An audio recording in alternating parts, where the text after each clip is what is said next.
నమస్తే చంద్ర TV news కి స్వాగతం। ముందుగా ముఖ్యాంశాలు। మా అభ్యర్థిని బీజేపీ కిడ్నాప్ చేసింది। మనీష్ సిసోడియా। మహేష్ ఫ్యామిలీతో బాలకృష్ణ ఉన్న సమయంలో జగన్। కృష్ణ పార్థివ దేహాన్ని చూసి ఏడ్చేసిన జయప్రద।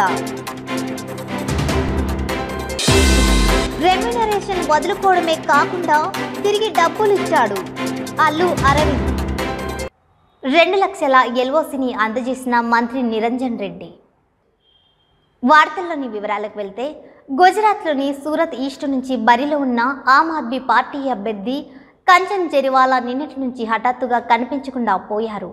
అతని అదృశ్యం వెనుక బీజేపీ హస్తం ఉందని ఢిల్లీ డిప్యూటీ సీఎం మనీష్ సిసోడియా ఆరోపించారు। అసెంబ్లీ ఎన్నికల్లో ఓడిపోతామనే భయం బీజేపీలో ఉందని, అందుకే తమ పార్టీ అభ్యర్థిని కిడ్నాప్ చేసిందని అన్నారు। కంచన్ జెరివాలాతో పాటు అతని కుటుంబం కూడా కనిపించడం లేదని చెప్పారు। నామినేషన్ పరిశీలన ముగించుకొని పార్టీ కార్యాలయానికి తిరిగి వెళ్తుండగా బీజేపీకి చెందిన కొందరు నేతలు కంచన్ జెరివాలాను ఎత్తుకెళ్లారని ఆరోపించారు। ఇది కేవలం అభ్యర్థినే కాదు, ప్రజాస్వామ్యాన్ని అపహరించడమేనని సిసోడియా అన్నారు। కేజ్రీవాల్ ట్వీట్। ఈ ఘటనపై పలువురు ఆప్ నేతలు కూడా స్పందిస్తున్నారు। కంచన్ జెరివాలా అతని కుటుంబ సభ్యులు నిన్నటి నుంచి అదృశ్యమయ్యారు। మొదట అతని నామినేషన్ తిరస్కరించడానికి బీజేపీ ప్రయత్నించింది, కానీ నామినేషన్ ఆమోదించబడింది। తరువాత నామినేషన్ ఉపసంహరించుకోవాలని బీజేపీ కంచన్ జెరివాలాపై ఒత్తిడి చేసింది। कानून के अनुरूप था, पूरी तरह से नियम कानून के हिसाब से था, जिसको आरओ उनके तमाम दबाव के बावजूद कैंसिल नहीं कर सके। तो उसके बाद जैसे ही वो स्क्रूटनी करके बाहर निकले, अपने पेपर्स की स्क्रूटनी करा के चुनाव आयोग के आरओ के दफ्तर से बाहर निकले, उसके बाद से बीजेपी के गुंडे उनको उठा के ले गए और तब से उनका कोई अता पता नहीं है। उनका फ़ोन स्विच ऑफ आ रहा है लगातार। ये लोकतंत्र के लिए बहुत खतरनाक घटना है। उन पे पहले से दबाव डाला जा रहा था कि वो पर्चा ना भरें, लेकिन पर्चा भरा तो स्क्रूटनी उनके नॉमिनेशन कैंसिल कराने की कोशिश की, और जब नॉमिनेशन भी उनका कैंसिल नहीं हुआ, वापस नहीं लिया उन्होंने और कैंसिल नहीं हुआ, तो अब उनका किडनैप कर लिया गया है। ये बहुत खतरनाक है। कल से हमारी पूरी टीम गुजरात में वहाँ के चुनाव आयोग के संपर्क में है। चुनाव आयोग वहाँ के जो सीईओ हैं वो बार बार आश्वासन दे रहे हैं कि हमने डीएम को कहा है, एसपी को कहा है, लेकिन कोई उसका नतीजा नहीं निकला है। अभी तक ये पता नहीं चला है। ये बहुत खतरनाक है। हमारे देश का चुनाव आयोग निष्पक्ष चुनाव के लिए जाना जाता है, लेकिन ऐसे समय में अगर एक लीडिंग पार्टी का कैंडिडेट दूसरी पार्टी द्वारा किडनैप करा लिया जाता है, तो फिर निष्पक्षता कहाँ रह गई, फिर इफेक्टिवनेस कहाँ रह गई, कहाँ रह गई उसकी जो प्रभावशाली चुनाव आयोग है हमारा। आज ये चुनाव आयोग के प्रेशर पर, चुनाव आयोग की निष्पक्षता पे भी ये सवाल उठ रहे हैं कि एक पार्टी एक कैंडिडेट को उठा लेती है, गायब कर देती है, और उसके बाद में चुनाव आयोग सिर्फ ये कह रहा है कि हमने डीएम को बोल दिया है, हमने एसपी को बोल दिया है। मैं रिक्वेस्ट करूंगा चुनाव आयोग से कि सिर्फ आम आदमी पार्टी के कैंडिडेट का अपहरण नहीं हुआ है, पूरे लोकतंत्र का अपहरण हो गया है। आज के दौर में अगर कैंडिडेट को अपहरण कर लिया जाएगा, अगर चुनाव नहीं लड़ने दिया जाएगा, अगर चुनाव लड़ने के लिए कोई बाजिद हो और पूरी तरह से सक्षम हो तो उसका अपहरण कर लिया जाएगा, तो फिर चुनाव के मसले ही क्या रह गया, चुनाव के मायने क्या रह गए। अगर इस तरह से जीतने वाले कैंडिडेट्स, विपक्ष के जीतने वाले कैंडिडेट्स को इस तरह से उठा लिया जाएगा और चुनाव आयोग 24 घंटे बाद भी सिर्फ ये कहेगा कि हम डीएम से बात कर रहे हैं, हम एसपी से बात कर रहे हैं, तो उसके बाद में लोकतंत्र कहाँ बचा रहेगा। तो मैं चुनाव आयोग से अपील करना चाहता हूँ कि बहुत खतरनाक स्थिति है ये गुजरात में, पूरी तरह से इसको संज्ञान में ले और पूरी प्रायोरिटी के साथ, जैसे उनकी जिम्मेदारी है कि चुनाव आयोग की पूरी मशीनरी ठीक से काम करे, निष्पक्ष रूप से काम करे, वैसे उनकी जिम्मेदारी भी है कि किसी तरह का दबाव किसी कैंडिडेट पे ना हो और इस तरह की घटना किसी कैंडिडेट को अपहरण करने की ना हो। आज भारतीय जनता पार्टी ने जो कैंडिडेट का अपहरण किया है वो लोकतंत्र का अपहरण है। मैं मुख्य चुनाव आयुक्त से मिलने का मैंने समय मांगा है। मैं जैसे ही वो समय देंगे मैं उनके पास भी इस रिक्वेस्ट को लेके जाऊंगा। आपके माध्यम से भी मैं कहना चाहता हूं कि मुख्य चुनाव आयुक्त तुरंत इस मामले को इमरजेंसी के रूप में संज्ञान में लें। एक राज्य के विधानसभा चुनाव में एक लीडिंग पार्टी के कैंडिडेट का अपहरण चुनाव के पॉइंट ऑफ व्यू से कोई सामान्य घटना नहीं है, बहुत बड़ी घटना है। इसको ये ना लें कि हमने डीएम को कह दिया, एसपी को कह दिया है।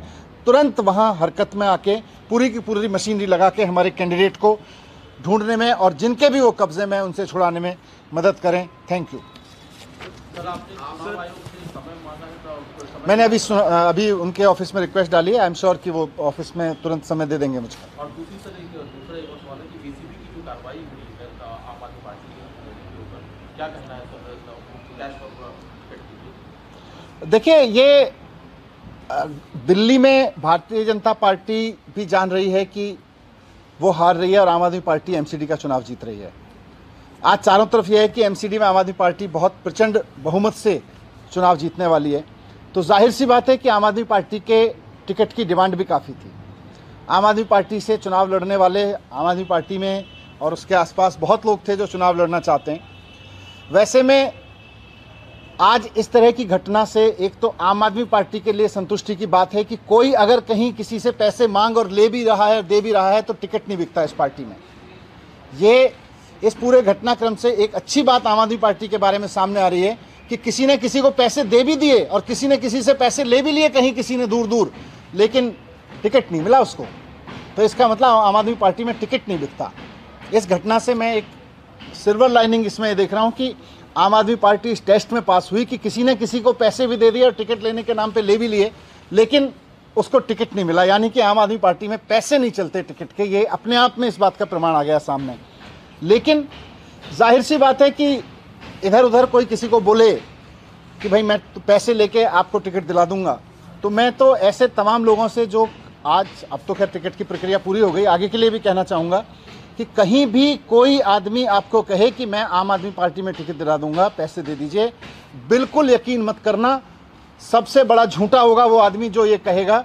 और इसका प्रमाण आज की ये घटना है जो सामने आई है कि कोई किसी से पैसे ले रहा था, अगर ऐसा आरोप है, ले रहा था, फिर भी उसको टिकट नहीं मिला। यहाँ पैसे देने से टिकट नहीं मिलते हैं आम आदमी पार्टी में, ये बात साफ हो गई है। इस मामले में मैं ये कहूँगा कि पूरी निष्पक्ष जांच हो और जिसने भी, अगर किसी ने टिकट दिलाने के नाम पे किसी को धोखा दिया, पैसे लिए, आम आदमी पार्टी ఆ ఇద్దరు రాజకీయంగా బద్ధశత్రువులు, కానీ వ్యక్తిగతంగా ఒకరు మరొకరికి వీరాభిమాని. కానీ ప్రస్తుతం ఒకరు రాష్ట్రానికి ముఖ్యమంత్రి, మరొకరు ఆ ముఖ్యమంత్రి నిత్యం ద్వేషించే పార్టీలో ఎమ్మెల్యే. అలాంటి వాళ్ళిద్దరూ అనుకోకుండా తారసపడితే అదే జరిగింది. వాళ్ళిద్దరు ఎవరో ఈ పాటికి మీకు అర్థమై ఉంటుంది. అవును, ఒకరు ఆంధ్రప్రదేశ్ ముఖ్యమంత్రి వైసీపీ అధినేత జగన్ కాగా, మరొకరు చంద్రబాబు బావమరిది సినీ నటుడు టీడీపీ ఎమ్మెల్యే బాలకృష్ణ. ఈ ఇద్దరు ఒకరికొకరు ఎదురుపడాల్సిన పరిస్థితి వచ్చింది. అందుకు పద్మాలయ స్టూడియో వేదికైంది. సీనియర్ సినీ నటులు నట శేఖర కృష్ణ స్వర్గస్థులు కావడంతో ఆయన పార్థివ దేహానికి నివాళులర్పించేందుకు బాలకృష్ణ, ఏపీ సీఎం జగన్ వేరువేరు సమయాలలో అక్కడికి చేరుకున్నారు.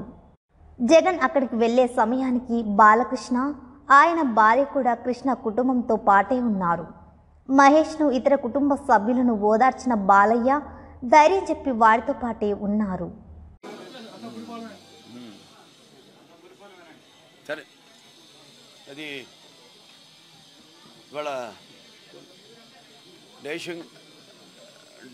Dashing daring and dynamic Krishna గారు, ఆయన మన మధ్య లేరన్నది ఒక నమ్మలేని నిజం.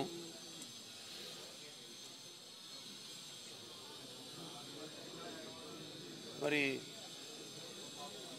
మొదటి నుంచి కూడా ఆయన సినిమా చలనచిత్ర రంగ ప్రస్థానం నుంచి చూసుకుంటే కూడా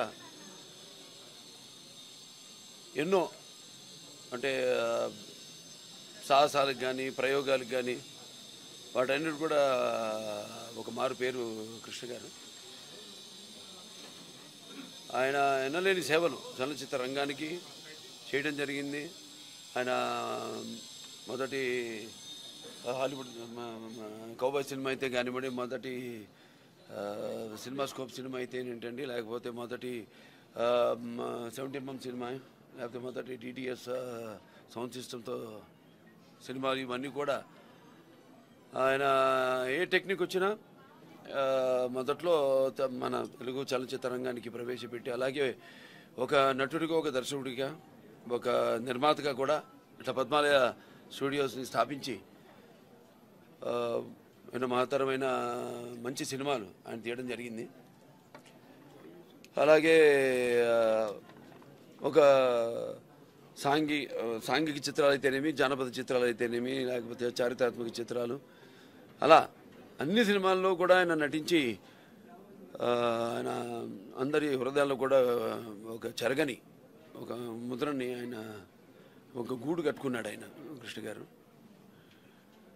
అలాగే ఆయన అంటే ఇవాళ ఆయన లేరంటే అసలు అందరినీ మొత్తం కేవలం చలనచిత్ర పరిశ్రమనే కాకుండా ఆయన అభిమానుల్ని, మొత్తం తెలుగు జాతిని అంతా కూడా ఆయన శోక సముద్రంలో ముంచి అందరూ కూడా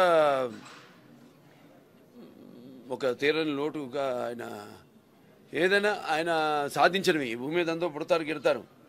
మనిషి మౌన్నత విద్యాపథంలోకి నడవాలంటే, అత్యున్నత శిఖరాలకు ఎదగాలంటే సత్సంకల్పం కావాలి, అకుంఠ దీక్ష పొనాలి, నీ దారిలో నువ్వు నడవాలంటారు. మరి అటువంటి ఈ మూడు కలిపిన సత్సంకల్పం అయితేనేమి, అకుంఠ దీక్ష, ఆయన దారిలో ఆయన నడవడం అంటే ఆయన ఒక కల్పతరువు, కల్పవృక్షం, నిర్మాతల పాలిటీ. అలాగే ఒక నాన్నగారు ఆయనలో ఉన్న సారూప్యం చాలా ఉంది, చాలా విషయాల్లో ఉన్నాయి. ఏంటంటే ఆయన ఎప్పుడు అంటుండేవారు కూడా నాన్నగారు ఆయన నిర్మాతలకైతేనేమి. అలాగే ఈయన కూడా ఎప్పుడైనా మీరు సినిమాలు తీసినప్పుడు ఆ సినిమాలు మాత్రం మీరు ఎక్కడ తాకట్టు పెట్టద్దు, ఆ నెగిటివ్ని ఏదో అవసరాలకో మీరు తాకట్టు పెట్టద్దు. ఎప్పటికైనా అవి బంగారు గుడ్లు పెట్టే బాతులు అవి. నాన్నగారి తెనమి కృష్ణ గారు అంతే, వీళ్ళిద్దరే నాకు తెలిసి ఇండస్ట్రీలో.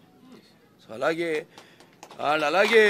కృష్ణ గారు కూడా ఒక నిర్మాతలకు ఒక పాలిటీ, ఒక కల్పవృక్షం. వాడికి ఎటువంటి ఇబ్బందులు ఉన్నా కూడా నిర్మాణంలో ఆయన సహకరిస్తూ టెర్మినేషన్ తగ్గించుకోవడం అయితేనేమి, పారితోషికం, లేకపోతే వాళ్ళకి ఆర్థికంగా సహాయపడడం ఏంటి, లేకపోతే కొత్త కొత్త నిర్మాతలను ఇంట్రడ్యూస్ చేసింది, కొత్త దర్శకుల్ని పరిచయం చేసిందంటే వీళ్ళిద్దరే, నాన్నగారు ఎన్టీఆర్ అండ్ కృష్ణ గారే.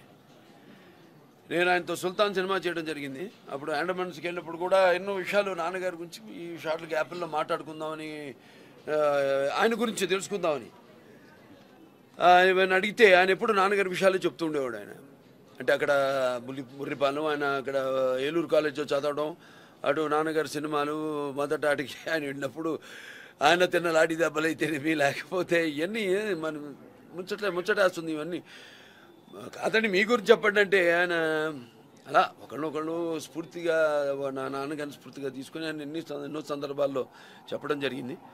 సో ఇవాళ రేపటి ఇప్పుడు ఉన్న ఈ నిర్మాణ విధానానికి కూడా ఇవాళ ఒక కృష్ణ గారు అయితేనేమి, ఒక నాన్నగారు అయితేనేమి, వాళ్ళు ఒక స్ఫూర్తి ప్రదాత. భావి నిర్మాతలకు అందరూ కూడా అంటే చలనచిత్ర పరిశ్రమ బాగుండాలి, అందరూ బాగుండాలి. పంపిణీదారులు అయితేనేమి, ఎగ్జిబిటర్లు అయితేనేమి, నిర్మాతలు మొత్తం అందరూ బాగుంటేనే చలనచిత్ర రంగం బాగుంటుంది అన్న ఎప్పుడు ఒక కళామ తల్లి, ఏ కళామ తల్లి అయితే వాళ్ళని పోషించి ఆ స్థాయికి తీసుకెళ్ళింది. ఆయన ఎంపీగా కూడా ఏలూరులో 89లో ఆయన ఎంపీగా గెలవడం జరిగింది ఏలూరు నుంచి.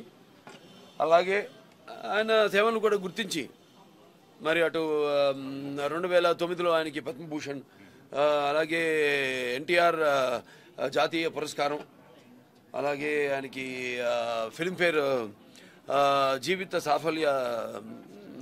సాఫల్యం, దాంతో ఇలాంటివి ఎన్నెన్నో ఆయన సేవలను గుర్తించి ఆయనకి ఇవ్వడం జరిగింది. సో ఇటువంటి అంటే సుమారు 350 సినిమాల్లో నన్ను పై చులుకు సినిమాల్లో నటించారు ఆయన. సో నాకు తెలిసి నాన్నగారు గురించి ఎప్పుడు అంటుండేవాడు నేను, అంటే ఇంత అందమైన వాడు ఎక్కడైనా పుట్టాడా, ఇంత మంచి మనిషి ఇంకెక్కడైనా ప్రపంచంలో పుట్టాడా, అలాగే కృష్ణ గారు అంత అందమైన మనిషి ఇంకెక్కడైనా పుట్టాడా అని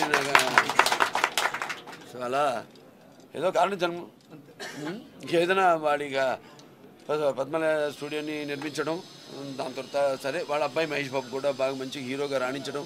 ఒకటే బాధ ఏంటంటే దాని తర్వాత ఒకటి ఇళ్లలో కొన్ని ఇటువంటి దుర్ఘటనలు సంభవించాయి. సరే ఆవిడ ఆయన శ్రీమతి గారు ఇందిరా గారు, అలాగే వాళ్ళ అబ్బాయి పెద్ద అబ్బాయి రమేష్ బాబు అట్లా ఒకే సంవత్సరంలో ఇలా జరగడం సరే ఇలాంటివన్నీ కాదు. కానీ ఇట్లా ముందు కుటుంబ సభ్యులందరూ కూడా ధైర్యంగా ఉండాలని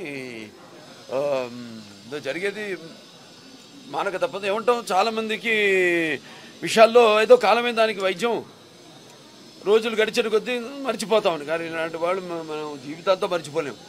ఎందుకంటే వాళ్ళు చేసే సినిమాలు అయితేనేమి, వాళ్ళ వ్యక్తిత్వం, వాళ్ళ స్వభావం, అలా వాళ్ళు చేసిన సమాజానికి సేవలు అయితేనేమి, కళామందరికి చేసిన సేవలు అయితేనేమి, వాళ్ళు తీసిన సినిమాలు అవన్నీ కూడా శాశ్వతంగా మిగిలిపోయి ఉంటాయి. అవి ఉన్నంత వరకు వాళ్ళ మనుషులు గుర్తుండిపోతారు అని తెలియజేసుకుంటూ నా యొక్క ప్రగాఢ సానుభూతి, సంతాపం, ఘన నివాళులు అర్పిస్తూ వాళ్ళ కుటుంబానికి నేను ప్రగాఢ సానుభూతి తెలియజేస్తున్నాను. ప్రముఖ నటుడు సూపర్ స్టార్ కృష్ణ చిత్రపటానికి టాలీవుడ్ సీనియర్ నటి జయప్రద పూలమాలలు వేసి నివాళులు అర్పించారు. పద్మాలయ స్టూడియోస్ వద్ద అభిమానుల కోసం పార్థివ దేహాన్ని ఉంచిన విషయం తెలిసిందే. తన సహనటుడు కృష్ణ ఆకస్మిక మరణం తర్వాత జయప్రద ఉద్వేగానికి లోనయ్యారు. నటుడికి నివాళులర్పిస్తున్నప్పుడు ఆమె కన్నీరు పెట్టుకున్నారు. మహేష్ బాబును ఆమె ఓదార్చారు. నటి జయప్రద మీడియాతో మాట్లాడుతూ నటుడు కృష్ణ ప్రతి ఒక్కరిని చిరునవ్వుతో పలకరించేవారని, తన జీవితాన్ని ప్రజలకి అంకితం చేశారని అన్నారు. వారిద్దరూ ఎన్నో బ్లాక్ బస్టర్ సినిమాల్లో నటించామని అతని గురించి మాట్లాడుతూ భావోద్వేగానికి గురయ్యారు నటి జయప్రద. సూపర్ స్టార్ కృష్ణ పార్థివ దేహానికి పలువురు ప్రముఖులు నివాళులు అర్పించారు. ఇప్పటికే కృష్ణ అంతిమయాత్రకు ఏర్పాట్లు చేశారు. మధ్యాహ్నం 3 గంటలకు అంతిమయాత్ర ప్రారంభం కానుంది. సాయంత్రం 4 గంటలకు అంత్యక్రియలు నిర్వహించనున్నారు. సూపర్ స్టార్ కృష్ణ పార్థివ దేహానికి ప్రముఖ నిర్మాత అల్లు అరవింద్ నివాళులు అర్పించారు.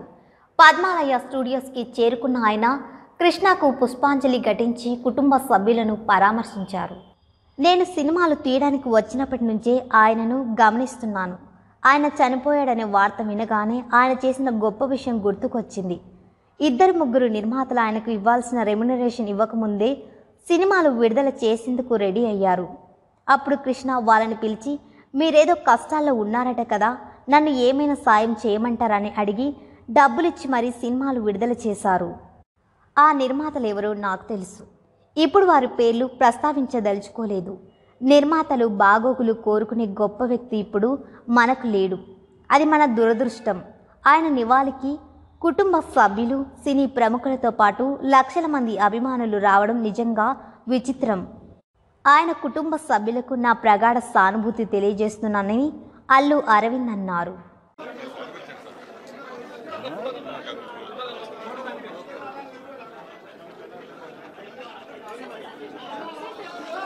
నేను సినిమాలు తీయడానికి వచ్చిన దగ్గర నుంచి ఆయన అబ్జర్వ్ చేస్తున్నాను.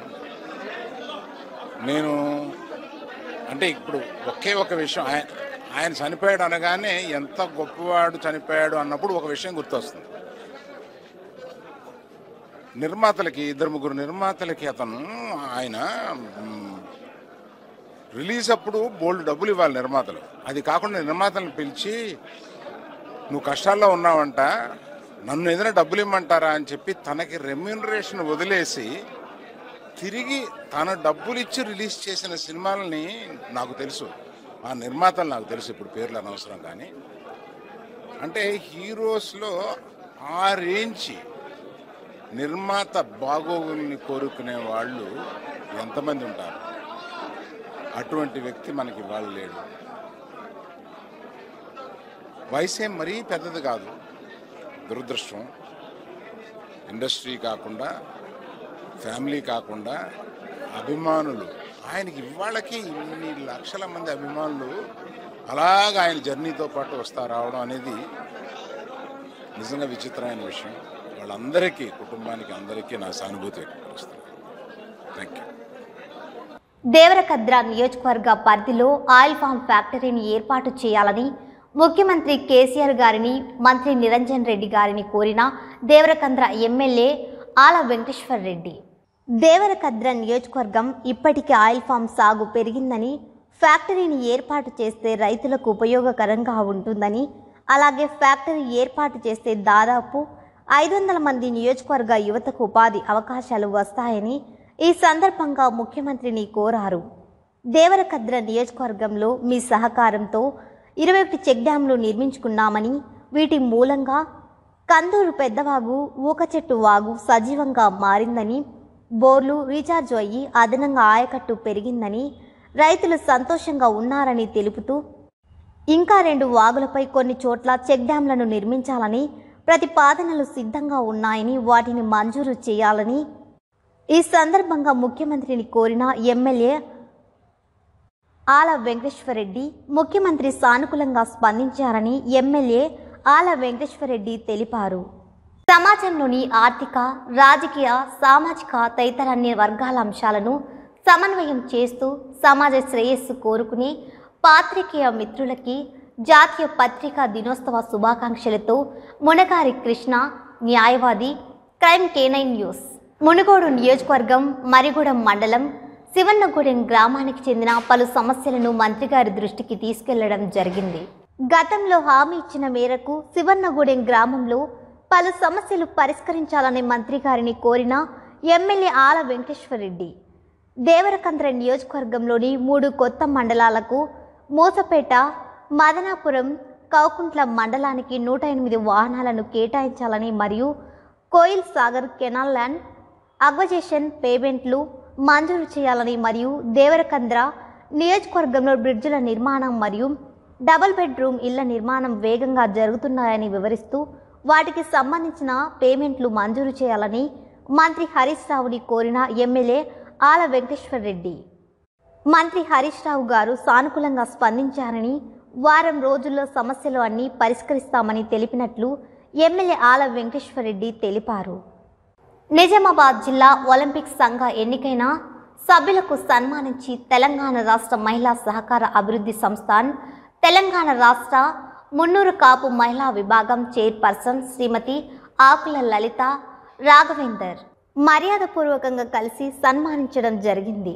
ఇటీవల జరిగిన ఒలింపిక్ సంఘం ఎన్నికల్లో ఎన్నికైన జిల్లా ఒలింపిక్ సభ్యులు, జిల్లా ఒలింపిక్ అధ్యక్షుడు ఈగ సంజీవ్ రెడ్డి, ఉప అధ్యక్షుడు Bajireddy Jagan, A Praveen Reddy, Bhaktavatsalyam K Vasu, general secretary Bobbili Narasaiah తదితరులు ఈ కార్యక్రమంలో లత, నిర్మల, ఉమా, చంద్రకళ, సరిత, సుమలత తదితరులు పాల్గొన్నారు. గుజరాత్లోని సూరత్ ఈస్ట్ నుంచి బరిలో ఉన్న ఆమ్ ఆద్మీ పార్టీ అభ్యర్థి కంచన్ జెరివాలా నిన్నటి నుంచి హఠాత్తుగా కనిపించకుండా పోయారు. అతని అదృశ్యం వెనుక బీజేపీ హస్తం ఉందని ఢిల్లీ డిప్యూటీ సీఎం మనీష్ సిసోడియా ఆరోపించారు. వార్తలు ముగించే ముందు ముఖ్యాంశాలు మరోసారి. మా అభ్యర్థిని బీజేపీ కిడ్నాప్ చేసింది, మనీష్ సిసోడియా. మహేష్ ఫ్యామిలీతో బాలకృష్ణ ఉన్న సమయంలో జగన్. కృష్ణ పార్థివ దేహాన్ని చూసి ఏడ్చేసిన జయప్రద. రెమ్యునరేషన్ వదులుకోవడమే కాకుండా తిరిగి డబ్బులు ఇచ్చాడు అల్లు అరవింద్. ఈ వార్తలు ఇంతటితో సమాప్తం. నమస్కారం.